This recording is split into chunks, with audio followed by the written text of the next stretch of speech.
აჭარულის გასმას აქვს თავის ხელის მოძრაობა. ხელი ამოდის ქვევიდან.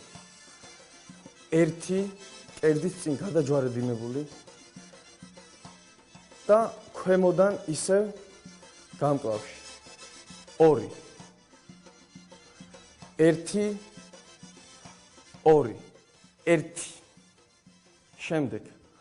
ორი, ნახევარი ნაბიჯი. სამი და ფეხის ჩადგმა 4.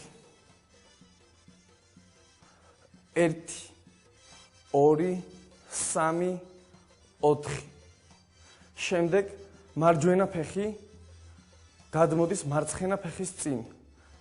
ისევ ამ მდგომარეობაში. და მარცხენა ხელი შემოდის მკერდის წინ.